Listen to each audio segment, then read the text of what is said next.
Saudações, investidores. Bitcoin agora cotado a 29.370 dólares. Bitcoin que está bem indeciso depois da decisão de juros que veio de acordo com o esperado e do discurso do Powell. A gente tentou romper os 29.500 e não conseguimos. Depois tentamos cair e romper os 29.100 sem sucesso também.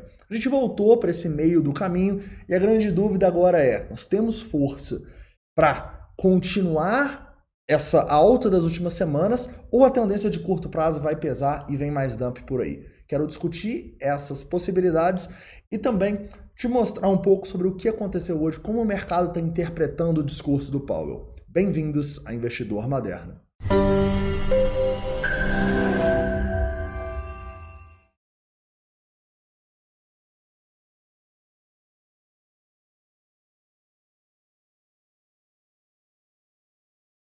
Vamos lá, investidores. Primeiramente, eu quero falar um pouco sobre o que aconteceu desde a divulgação dos dados, a divulgação da taxa de juros às 3 horas da tarde e também um pouco sobre como foi o price action no discurso do Powell, tá? Primeiro ponto importante, a gente pode ver que na divulgação tá tudo subindo um pouquinho, né? Repara aqui nos gráficos.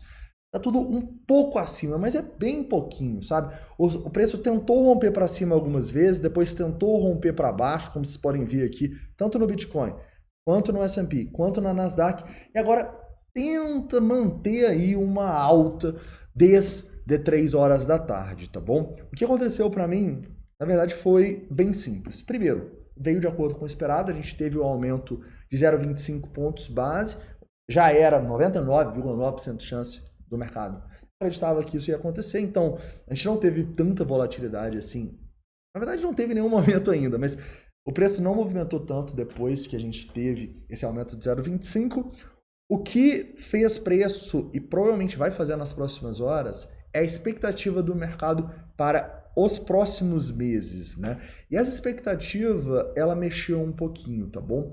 Pelo que eu percebi, a gente consegue ver nesse momento mais pessoas não acreditando que a gente vai ter muitas altas até o final do ano. Ou seja, tem muita gente agora acreditando que essa foi a última alta. Então, quando a gente olha aqui em dezembro, por exemplo, a gente pode ver que quase 60% do mercado acredita que os juros vai ficar esses 5,25, 5,50 atuais. A gente não vai ter mais alta.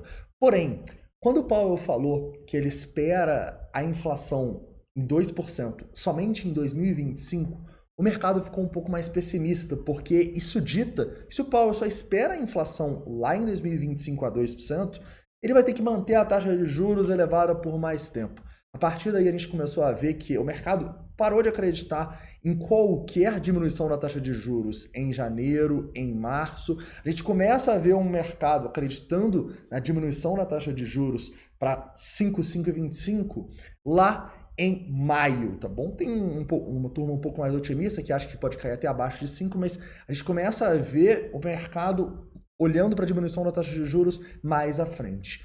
Isso aí, obviamente, impacta negativamente ativos de risco. Então, por que o mercado está indeciso agora? Porque meio que a gente teve uma confirmação de que o Powell ainda vai precisar de mais dados para subir mais os juros. Ele não chegou e falou, eu vou subir mais juros esse ano. Então, talvez realmente a maior probabilidade seja a gente não ter mais aumentos de juros, ao mesmo tempo que no longo prazo ele pode manter por mais tempo a taxa de juros elevada, tá?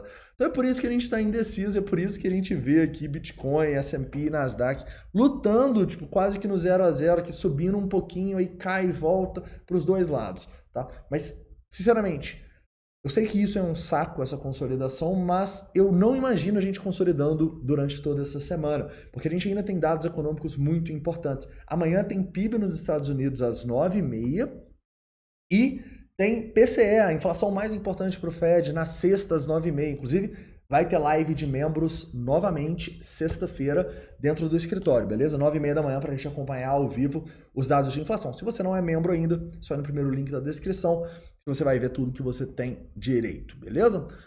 Vamos lá. Então, a gente ainda vai ter muitos dados saindo e provavelmente uma decisão essa semana, né? Decisão que, ao meu ver, está bem clara para o Bitcoin. Se a gente conseguir passar dos 30.500 dólares, eu vou gritar fundo no Bitcoin e vou olhar para provavelmente a gente rompendo 32 e além, né? É claro que eu estou brincando aqui, mas vai depender dos nossos dados, né? Se a gente tem esse rompimento aqui com os indicadores melhorando, e eu vou te mostrar que eles até começaram a melhorar, a gente vai ter uma grande probabilidade de a gente continuar subindo, a gente vai jogar as nossas fichas nisso. Se a gente continuar essa queda aqui, eu continuo acreditando que a gente está tendo oportunidade de acumulação em zonas de Fibonacci do semanal. A gente esperou por mais de mês isso e agora a gente está tendo essa oportunidade. Então veio aqui embaixo para mim é potencial compra, até porque a gente continua tendo ordens grandes nessa região. Beleza? E se o Bitcoin começar a subir agora? Eu acho que lá na nossa live a gente fez mais um short e se a gente continuar subindo e chegar na região ali dos 29.700, 30 mil dólares, é uma região onde eu vou querer shortar mais. Shortar o Bitcoin não, shortar altcoins, tá? Tem altcoins muito, muito feias, galera. Então eu acho que a gente pode sim ter oportunidades melhores de ganhar dinheiro na queda delas do que necessariamente no Bitcoin. Tranquilo? Para finalizar aqui, né, vamos falar um pouco sobre o curto prazo. Obviamente aqui o rompimento desses topos e do fundo é importante, ou seja, passar dos 29.500 é um bom primeiro passo para o Bitcoin. Não perder os 29.100 é algo importante também. Começar a perder aqui, caras, ó, é padrão de continuação de baixa com muito volume, depois de Fed, depois de pau, é terrível, tá? É olhar para realmente potenciais acumulações mais abaixo, beleza? Então cuidado com os 29.100, 29, né? E olho para os 29.500. Rompeu aqui, cara, chegou em 29.700, vai ser o grande desafio e a partir daí a gente pode ter a oportunidade de vender algumas altcoins, beleza? Tranquilo. Tendo isso em vista, né, também mostro para vocês aqui essa zona dos 29.700 como uma zona onde tem muita ordem de venda até os 30 mil. Então realmente é a zona que a gente fica mais de olho, tranquilo? Continuando e indo para uma análise de sentimento aqui no TRDR, tem alguns pontos importantes que eu quero destacar, tá bom? O primeiro é que a gente está tendo timidamente uma melhora no sentimento, tá? Como vocês podem ver aqui, a gente teve um aumento de Open Interest a partir aqui de 11 horas da manhã, com queda no nosso Long Short Trade. Então a gente aumentou aqui de 104 para 108 mil Bitcoins, são 4 mil Bitcoins de pessoas que estão shortando, tá bom? Então a gente viu, basicamente, a gente sair de 1,88 para 1,69. É o suficiente para reverter a tendência? Ao meu ver, não. Tá? A gente ainda precisa, primeiro, romper as zonas importantes técnicas do gráfico e depois que a gente continue tendo mais aumento de Open Interest, 4 mil Bitcoins é muito pouco, com uma queda significativa aqui do Long Short Ratio. Mas, pelo menos, o caminho está correto, né? A gente está subindo o Open Interest com queda do Long Short Ratio.